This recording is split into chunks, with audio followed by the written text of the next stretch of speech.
ओम शांति। दुर्गा माँ, संतोषी माँ, पार्वती माँ, काली माँ, लक्ष्मी, सरस्वती, चारों तरफ देवियों का आह्वान, जागरण, व्रत, पवित्र जीवन, माहौल ही सात्विकता का है। क्योंकि नवरात्रि शुरू हो चुके हैं आज से। हम सब मिलकर कितनी प्यार से, श्रद्धा से, भावना से शक्तियों का आह्वान कर रहे हैं, जिनको हम कहते हैं शिव शक्ति। उनका आह्वान हो रहा है। लेकिन थोड़ा सा आज कुछ क्षण लेकर इस पे चिंतन करते हैं कि हम किसका आह्वान कर रहे हैं। उन्हें हम शक्ति भी कहते हैं, उन्हें हम माँ भी कहते हैं, उनको हम अस्त्र शस्त्रों के साथ दिखाते हैं और उनके ही चरणों में हम असुर भी दिखाते हैं। ये सब चीज़ हमें कौन से ज्ञान का अर्थ सिखाने की कोशिश कर रही है।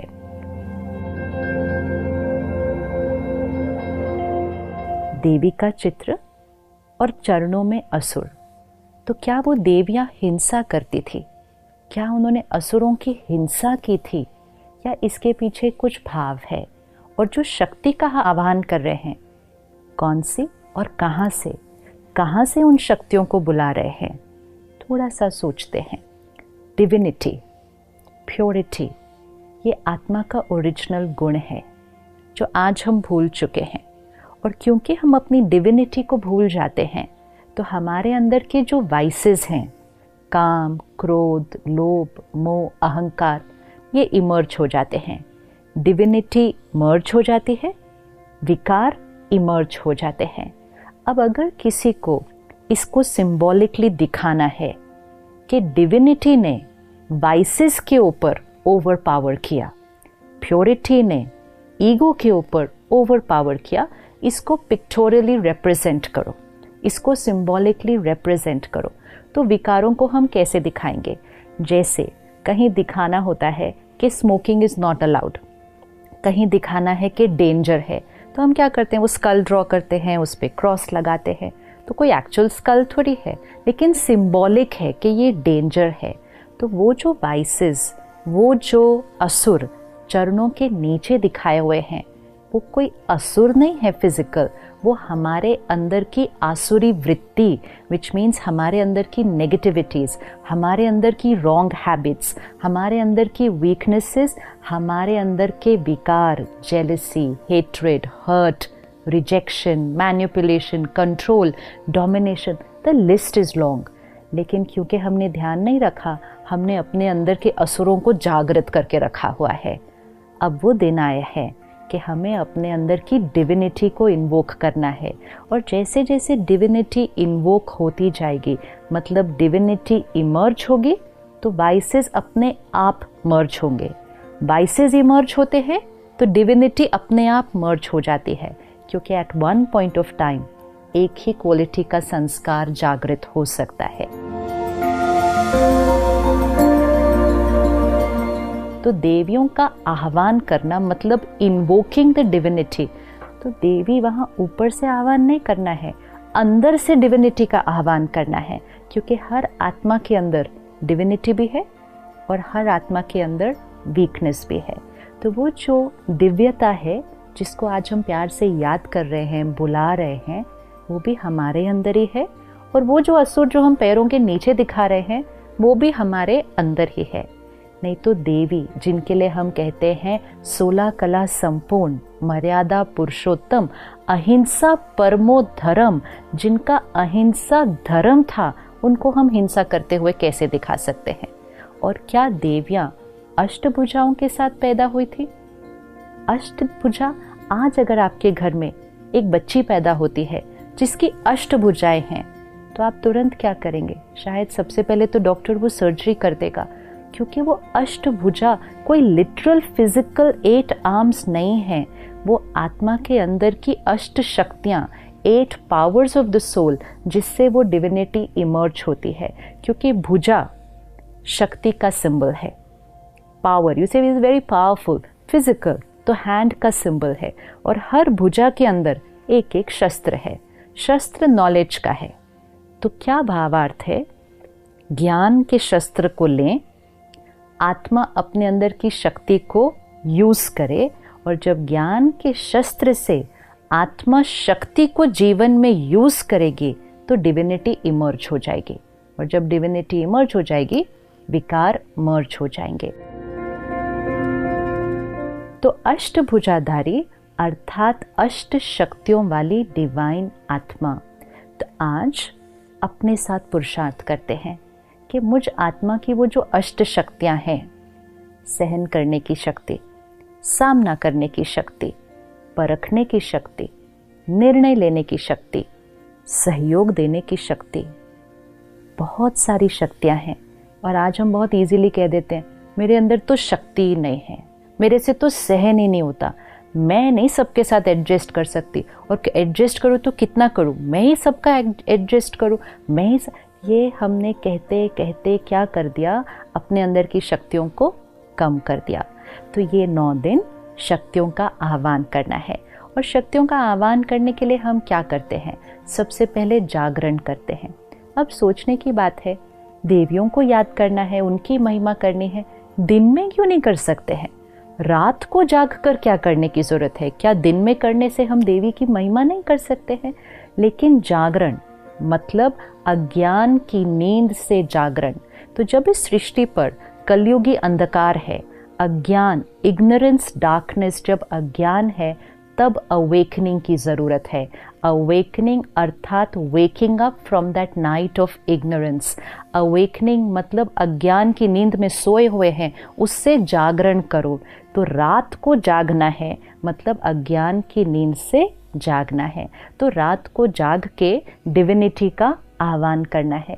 फिर हम ये 9 दिन व्रत करेंगे। अब क्या व्रत सिर्फ खाने पीने की चीज़ों का करना है? व्रत मतलब प्लेज, भाव लेना कि मुझ आत्मा ने ये करना है।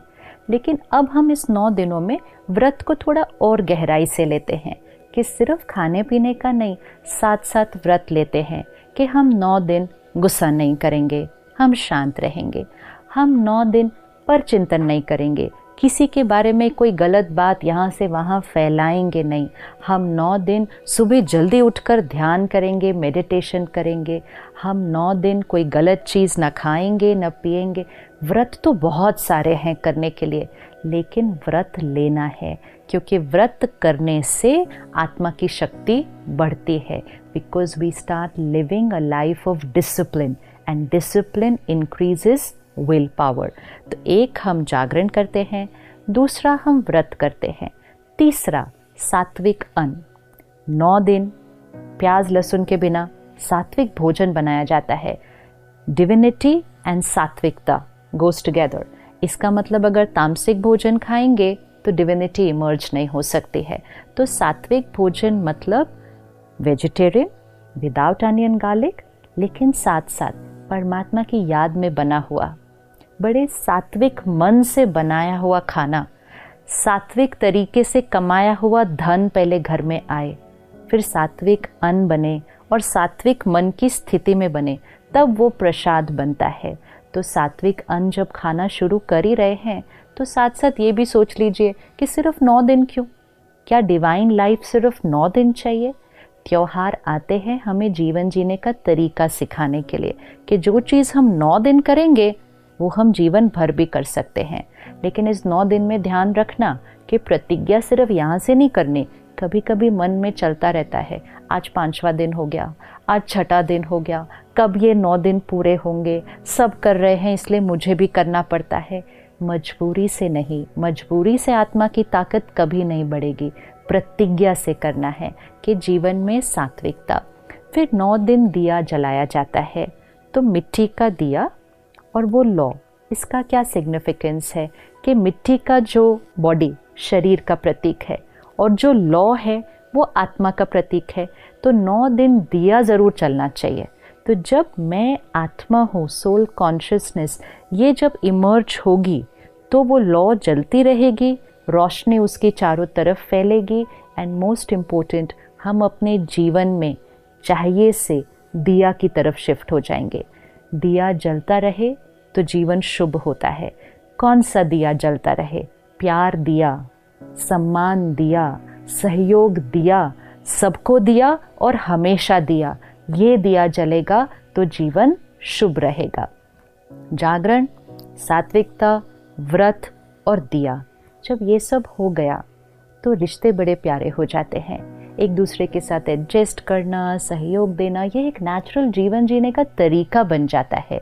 तो वो जो रिश्तों में एडजस्टमेंट और उस एडजस्टमेंट से जो हार्मनी क्रिएट होती है, उसी का यादगार हम रास और गरबा करते हैं।